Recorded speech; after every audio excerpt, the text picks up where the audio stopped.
Welcome back to Inside of Her C-Suite. We're about to go inside of the C-Suite of an inspiring woman named Charmaine Padayachy, who's an investment principal. She's got a story to tell. Hi, Charmaine. Hi. Welcome to Inside of Her C-Suite on CNBC Africa. Thank you so much. I'm thrilled to have you here for a number of reasons because we know across Africa, development is a huge part of it. When you were a child, were you dreaming about working in this space? You know, I think when I was a child, I initially wanted to be an astronaut, so that's a bit out there. But I think I always knew I wanted to do something that made people's lives better. Probably my second choice was to be a pilot for the UN.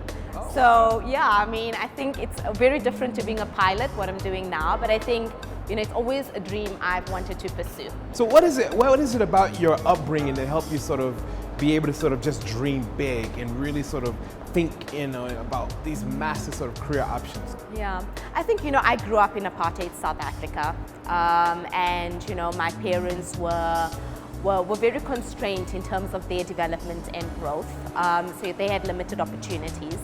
You know, by the time I got to university, luckily we had, you know, obviously, you know, Mandela had come into power, you know, basically the world became our oyster with so many more opportunities available to us. And I think that sort of made me realize that there was just so much more I could do. Yeah. I'm sure there were moments of doubt. There were times when you may have even thought about considering even giving up. How did you deal with those moments of doubt and those moments of concern? You know, I think it's easy for us to get really comfortable. You know, comfort is, I think, one of the biggest constraints to growth. And I always force myself out of my comfort zone, and sometimes it takes calculated effort to do so. What was the inspiration in joining this firm as sort of a principal? And did you start out as a principal?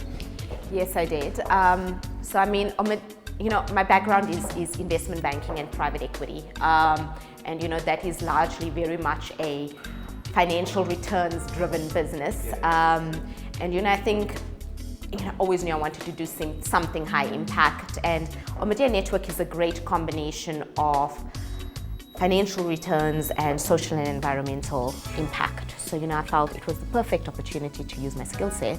And as you travel across the continent, how are you received as sort of a leading thinker in this sort of investment space? You know, having an Indian heritage, do people welcome you sort of automatically, or do you have to work for this sort of rapport? You know, Africa is really an amazing continent. You know, people are generally very welcoming. You know, I think because we're just such a diverse mix of people, you know, South Africa being the rainbow nation and just Africa as a whole being really diverse, you know, people see beyond, I think, the color of the skin. But, you know, I suppose, you know, my biggest sort of, not obstacle, but what is different, I suppose, is that usually I'm one of very few females doing what I'm doing. So a lot of the people I encounter when I go out into Africa are male. So I suppose it's breaking down the gender barriers to a certain extent. I suppose that would be, you know, something that stands out and that I think over time we as women need to try and change.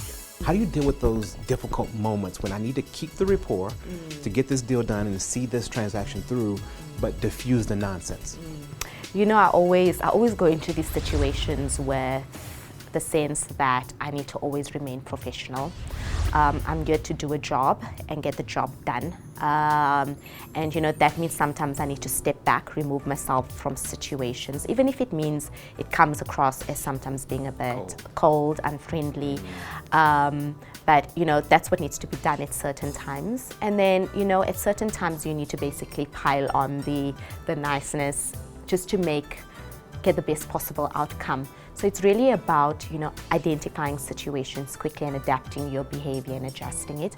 I noticed that, you know, once you have proven yourself to a certain extent, you know, you generally get very quickly a lot of respect and support, you know, within even, you know, within all circles, male and female. Sure. Yeah. You guys are doing work that when you know, are 60, 70 years old, you'll be able to look back and be really proud of.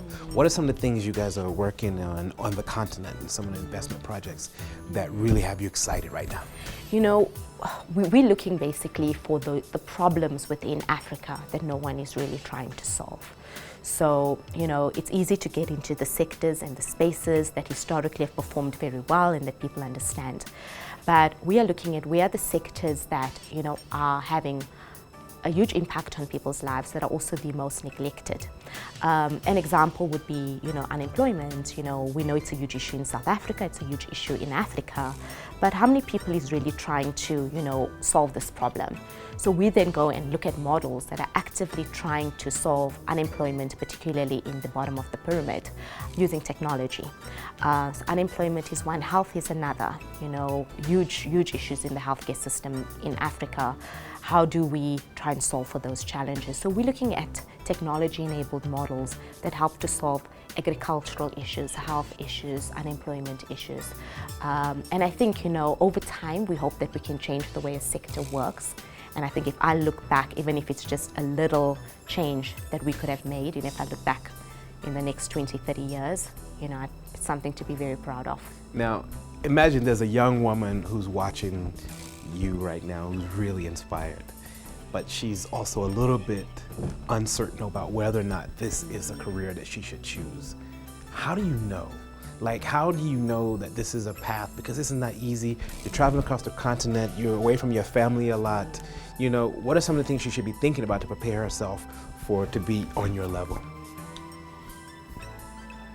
Firstly, I think it really comes from deep down inside you. I don't think it's something you can manufacture or, it can't be artificial. I think you really need to have a deep desire to be able to want to have impact in your environment. So it stems really from having impact.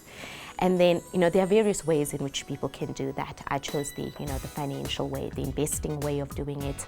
I think you need to basically know you need to work really, really hard. It doesn't come easy. You need to make some really difficult decisions that may affect your personal life as well.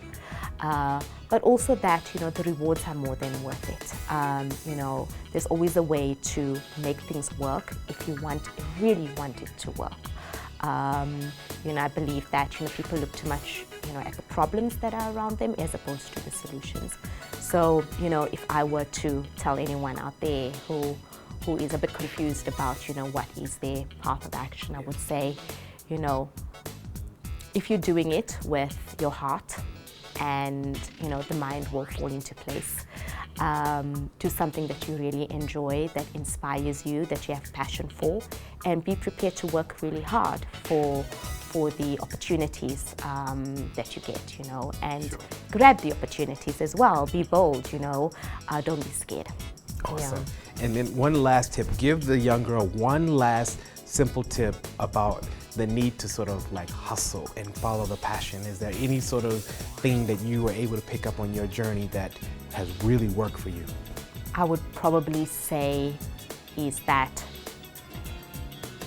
I think you need to always remind yourself that you are great and that you are awesome and that, you can really make a difference. And I suppose as I travel through this amazing continent with all its challenges and, when things may get a bit tough at times, that's what I remind myself. I'm Charmaine Padayachy, and thank you for coming inside of my C-suite at Omidyar Network.